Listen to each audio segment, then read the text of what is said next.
ဒါမနဲ့ဆော့ဆော့ထားပြီးတော့ကားဆောက်တဲ့အချိန်ပဲဖြစ်ပါတယ်။နဲ့လေးနိုင်ထားရတော့ဘောနော်။ကားရောက်လာတဲ့အချိန်မှာတော့ကားပေါ်မှာတော့တချင်းလေးနဲ့တချီအေးလေးနဲ့ညိုက်နေရဘောနော်။ပြချတော့ကိုတွေးမိရဘောနော်ဒါကကိုကမဲခီးကလည်းဒါပထမဦးဆုံးလည်းဖြစ်တယ်။ပြီးတော့မွေးရသည်လည်းဖြစ်တယ်ပေါ့နော်။အခက်အခဲတွေကတော့အများကြီးတော့ရှိမယ်လို့တော့ထင်တယ်ပေါ့နော်။အားနဲ့ဒီမနေ့ဆော့ဆော့ကလေးကနေပြီးတော့မချစ်ကားကိကိုသွားပါတယ်မဟုတ်သေးဘူးဒီမချစ်ကားကိမသွားခင်လေတငယ်ချင်းတယောက်စီတော့သွားတာပေါ့နော်ဘာလို့ဆိုတခါမှမပြန်ဘူးဆိုတော့ပြန်တော့ပေါ့နော်ဒါကြတော့မချစ်ကားကိကိုရောက်ပြီးတော့ကားပေါ်တက်ပါပြီးပေါ်တက်ပြီးတော့ခုနေပါလိုက်ရှာပြီးရမှာကားထွက်ကားစားထွက်နေပဲနောက်ရောက်လို့ရောက်မှလည်းမသိဘူးပေါ့နော်အဲ့ဒါတော့ခီးဒီကေရောက်တဲ့အထီပေါ့နော်ဒီကချနာဘူတွေရောက်တဲ့အထီတော့စီရတာပေါ့နော်ဘယ်နာရောက်တော့ရောက်မှတော့မသိဘူးပေါ့နော်ဒါပေမဲ့တော့ဒီတိုင်းစီးသွားရတာပေါ့ဒီလိုမျိုးတော်ရင်းနဲ့လည်းမြို့ပြည်ဘက်ကိုနဲ့တဖြည်းဖြည်းနဲ့ရောက်လာတယ်ပေါ့နော်ဒီကချနာဘူတွေကနေပြီးတော့ငါတဲ့ကားကိုကြတော့ရမပြတော့ဘဲနဲ့ဒီကချနာဘူတွေဒီဘယ်လိုပြောရမလဲဒီစာခါဘူတွေကနေပြီးတော့သွားတဲ့တောင်ပေါ်ကနေပြီးတော့သွားပြီပေါ့နော်ဖြတ်သွားပြီပေါ့နော်အဲ့ဒါကြတော့ကိုပင်နာရောက်နေပြီလဲပဲဒီရောက်နေပြီလဲပေါ့နော်ပြီးကြတော့ဒီကိုသွားနေတဲ့ပန်းတိုင်ကဘလော့ကြာအောင်လဲပေါ့နော်အဲ့ဒါကိုဒီ location နဲ့တစ်ချက်ကြည့်ပါတယ်ကြည့်လိုက်တော့လဲတကယ်ကိုဖင်ညောင်းစီးအောင်မဲ့ပုံစံတော့မြင်နေရတာပေါ့နော်ဒီသုံးဆူကိုရောက်ဖို့တကယ်ကိုမှစီးကိုစီးနေရပါတယ်ဒါကတော့စာကားဘူကြီးရောက်ပြီးတော့သုံးဆူကိုပြန်မဲ့အချိန်ပဲဖြစ်ပါတယ်အချိန်ကကြတော့စိုက်ကတစ်စိတ်စီးရတာပေါ့နော်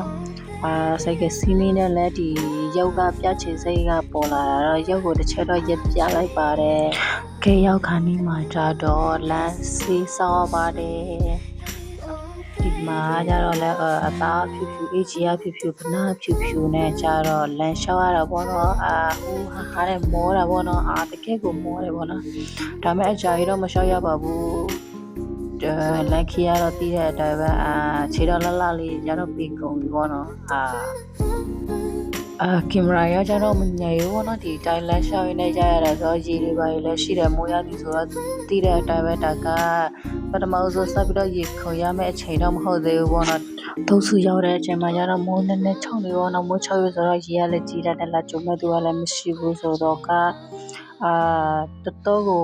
တောက်စီမှာတိပြီးတော့ကြံနေခဲ့တယ်ပေါ့နော်ဒီတိုင်းတညအိပ်ပြီးကြတော့လည်းနောက်တရက်လည်းမနဲ့ထိအဲ့လိုမျိုးမသေးဘူးနော်ဘသူလာကြိုမလဲဆိုတာမသိတာစိတ်ထဲမှာထိုင်းပဲပြတ်တဲရတော့မလားဒါမို့ဒီဖိုးကြီးချောင်းမှာပဲဆရာလေးကောက်ကိုလိုက်ကောင်းမလားဘာညာပြပေါ်တဲ့ကဘောနော်ဒီမှာကျတော့အဖို့မရှိတော့ကြောင်နေနဲ့လည်းဖော်လုံးနေရတာပဲပြီးကြတော့လည်းဒီစကားပြောနိုင်ဖို့ကလည်းဆက်သွယ်နိုင်ဖို့ကလည်းလမ်းရလည်းတစ်စဲမှမရှိပါဘူးဘာမှတော့တဲလို့တဲရမှလည်းမသိပါဘူးလမ်းဘေးမှာရှိတဲ့ wifi ကောက်ဝယ်တော့လည်း wifi ကပဲရပါတယ်လမ်းရမရပါဘူးဒါတော့ဆက်လိုက်ဒီလာချိုးဘောနော်ဆက်လိုက်ရလည်းလာချိုးရလည်းတယောက်တည်းမလာပါဘူးနှစ်ယောက်လာတော့တော့ဒီစီနဲ့ဖြစ်ထုံးနေဖြစ်နေပါတယ်ဒါကကြတော့တအားကိုရေခုံရတဲ့ခီးလေးဖြစ်ပါလေလာလည်းကောင်းမွေးရည်ရလည်းဖြစ်ကောင်းတာကန်ကောင်းတာတခုကတော့မုန်းကြောင်တဲ့တခုပဲတကယ်ဘောနော်သုံးယောက်သားနဲ့ဆိုင်ကယ်တစ်စီးနဲ့တကယ်မထင်မှပဲနဲ့လာကြိုးတယ်ဆိုတော့လည်းဒီလိုရှိမှာပေါ့လမ်းကလည်းကောင်းတာနဲ့ခြိုက်ခွဲတွေကလည်းခြိုက်ခွဲတဲ့ဝီလို့ဝီနဲ့ပေါ်တက်ပြီးပြန်ကြတော့လဲဆိုင်ကယ်ပေါ်ပြန်မကြမှာလဲကြောက်ရတယ်ဒီလိုမျိုးလည်းကောင်းတဲ့တစ်ချက်ပြန်ပေါ်ပြန်ရောက်တော့လဲနည်းနည်းတော့သက်သာတာပေါ့နော်အဲ့လိုမျိုးနည်းနည်းဆိုင်ကယ်လေးမြင်လေးစီးရတာပေါ့ခီးရလဲအဝေးကျန်နေသေးလို့ဆိုတော့ဒါကလမ်းအရက်ကောင်းတဲ့ပဲပြန်ရောက်တယ်ပေါ့နော်ခြိုက်ခွဲတွေပါရင်နဲ့အရင်ကပဲဖိနာရပါတယ်ပြူစရာလည်းကောင်းတယ်ပေါ့နော်ဒီထက်ပြိုဖို့ကောင်းတဲ့နေရာတွေအများကြီးရှိသေးတယ်ဒီသုံးစုကနေပြီးတော့ရောကိုပြန်တဲ့လမ်းဒီလိုပါပဲဒါကကြတော့ပုံမှန်ပါပဲပေါ့နော်ဒီတစ်ချက်ဒီမိုးရဒီမှာပြန်လည်သေးတယ်ပေါ့နော်ဘလောက်တော့ရေခုံဆက်လို့ရှာဖို့ကောင်းလဲဆိုတော့ကိုတန်သိတယ်ပေါ့နော်အဲ့ဒါကြတော့ဒီလိုမျိုးစက်ကစီတော့ကျင်းနေပြင်းနေမှာဆိုလို့တစ်ချက်တော့ဆိုပြမယ်ရှိတ်ခုနေပါမယ်မင်းနာမနေရရှိ Mama loa toa matauta ronga Ya ya happy pie so wa ye de kale Tone au to le tweka Sai bo am ya pie me pena shi ye Sai si ra ja lo phe na de chaya ja da khana ta phyaw ye pi ro na lai de sa lai de a ja ro tu ro a ja da a phit ja de bo no ba de a phit le to ma ti ba bu ai da wo ti maတစ်ချက်ကြည့်ပါဦးပြောပြီးတော့တစ်ချက်ကြည့်လိုက်တယ်အပြုံးပြလိုက်တယ်စိတ်ကစီတွေပါတယ်ညာတယ်ရှိသေးလားဆိုတော့လည်းဖောက်ပြီးလို့လိုမျိုးစိတ်ကဘုတ်အပေါက်ဖွင့်ပြီးတော့လည်းကြည့်ရသေးတယ်အော်ချာရှိသေးတာပဲဆိုပြီးတော့ဆက်သွားမယ် let's go ဆိုပြီးတော့ဒီမှာကျတော့တအားကိုရေခုတ်စစ်လို့ရှာဖွေကောင်းနေပါပြီဘောနော်လမ်းကလည်းချော်တယ်ကြီးကလည်းပွိုင်လက်ဘာလဲလမ်းကလည်းမမြင်ရဒီချောင်းတွေကဒီရေအိုင်တွေကလည်းဖြတ်ရနဲ့တနေ့တော့စိတ်လို့ရှားဖွယ်ကောင်းတယ်ပေါ့နော်ဘာလို့ဆိုတွေးတယ်ပဲကြားသွားမလားဒါကတော့လို့ရပါမလားဒါချန်ပြူချန်နာကကျတော့မိုးရွာဒီလိုမျိုးမိုးရွာတဲ့အချိန်မိုးရွာဒီမှာပြန်လေသိပ်ပါတယ်တကယ်ကိုစိတ်လို့ရှားဖွယ်ကောင်းတဲ့အချိန်ပဲဖြစ်ပါတယ်လမ်းလည်းမမြင်ပါဘူးစိတ်ကဒီမှာလည်းကြောက်ရတယ်လမ်းမှာအဲ့ရမှာလည်းကြောက်ရတယ်ကြောက်လို့ရှိရင်လည်းအချိန်တွေလည်းလူရတယ်ပေါ့နော်မိုးချုံမှာလည်းကြောက်တယ်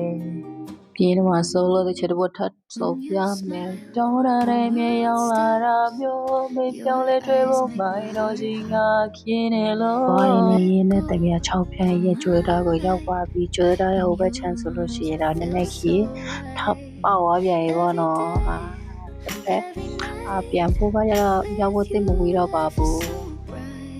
ဒါရဒီလမ်းမကြီးပဲကနေပြီးတော့အချိန်နဲ့မကောင်းဘူးဆိုတော့ဒီတောင်းလမ်းကနေပြန်ရတယ်ပေါ့နော်တရားတော့ဘယ်နားနဲ့ရောက်နေပြီလဲတော့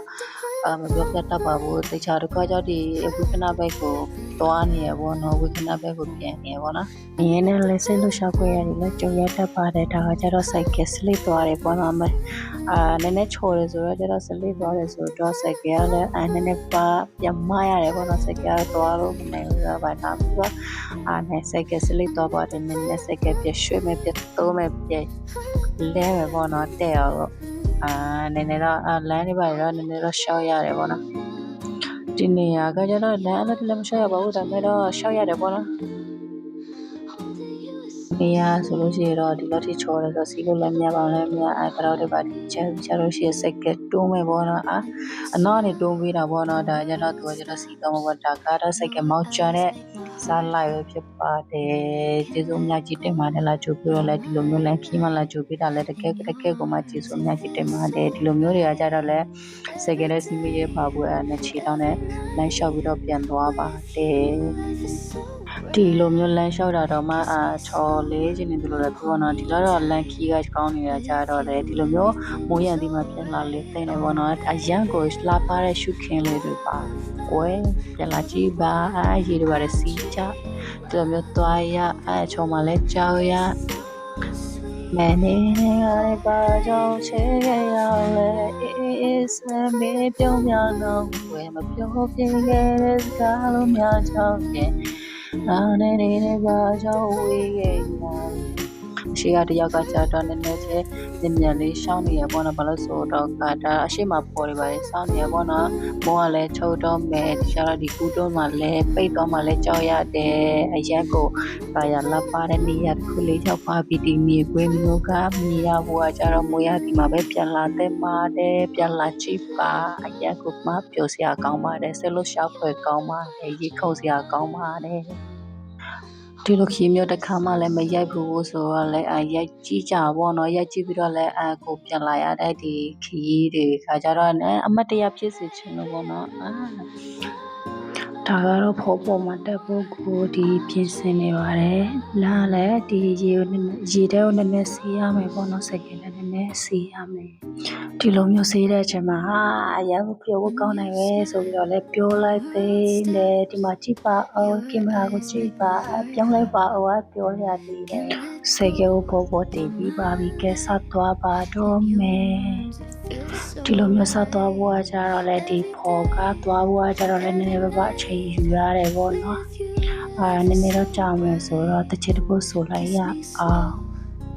ချစ်ဆုံးတဲ့တို့ပြည့်တွေ့မယ်ပြောထားတယ်လို့မြင်ရတာငယ်တွေကိုမထား